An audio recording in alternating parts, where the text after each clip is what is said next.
ہم جب کسی شخص کو قبر میں دفن کر کے پلٹتے ہیں تو اس کی حالت یوں ہوتی ہے جس طرح کوئی پانی میں غوطے کھا رہا ہو اور فریادیں کر رہا ہو، چیخو پکار رہا ہو کہ مجھے بچاؤ۔ یہ حالت اس مرنے والے کی ہوتی ہے۔ اس وقت ہم سارے چاول کھانے میں لگے ہوتے ہیں۔ اس مشکل اور آڑے وقت میں وہ انتظار کرتا ہے کہ میرے لیے کوئی دعا کرے۔ لوگ بحث کر رہے ہیں دعا کرنی چاہیے یا نہیں کرنی چاہیے، اور وہ انتظار کر رہا ہے کہ میرے لیے کسی کے ہاتھ اٹھے۔ میں ایک بات کہا کرتا ہوں، اگر آپ کی توجہ ہو، بیٹا انٹرویو پہ بیٹھا ہو تو لوگ ہمارے پاس آتے ہیں کہ وہ آج انٹرویو دینے گیا ہے، آپ دعا کریں، اس وقت وہ کمرہ امتحان میں ہے۔ لیکن یہ جو انٹرویو ہونے لگا ہے جس کو قبر کے اندر منکر نکیر لیں گے، اس سے بڑھ کر اوکھا وقت نہیں ہو سکتا۔ اس لیے اس وقت دعاؤں کی ضرورت ہے کہ اللہ ہمارے بھائی کو، ہمارے باپ کو، ہماری ماں کو، ہمارے اس عزیز کو اللہ استقامت عطا کرنا، اس انٹرویو میں کامیابی عطا فرمانا۔ اس وقت ہم سارے چاول کھانے میں لگے ہوتے ہیں۔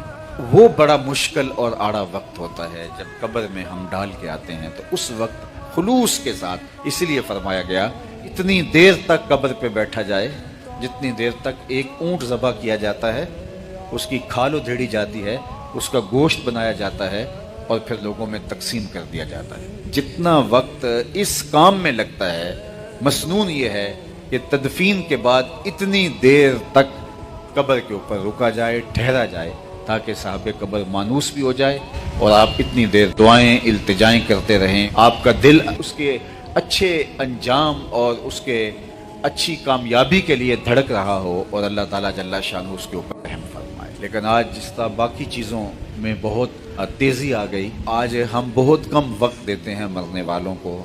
بہت سارے لوگ تو جنازے سے ہی واپس آ جاتے ہیں، چلو کچھ لوگ جنازے کے بعد تدفین میں شامل ہوئے، تو تدفین میں بھی بس کوشش ہوتی ہے کہ جلدی جلدی جو ہے وہ سمیٹے اور واپس آ جاؤ۔ اتنا وقت بھی دیں، جس نے باپ نے ساری زندگی دی، جس ماں نے ساری زندگی دی، جس بھائی نے ساری زندگی دی، آج ہمارے پاس اتنا وقت نہیں ہوتا۔ ہم چاہتے ہیں جلدی جلدی سمیٹو، واپس جانا ہے، جبکہ مسنون کیا ہے؟ جانور ذبح کیا جائے، اونٹ کھال ادھیڑی جائے، گوشت تیار کیا جائے اور لوگوں میں بانٹا جائے۔ اتنا وقت وہاں ٹھہرنا چاہیے تاکہ وہ اچھی طرح سے مانوس ہو جائے۔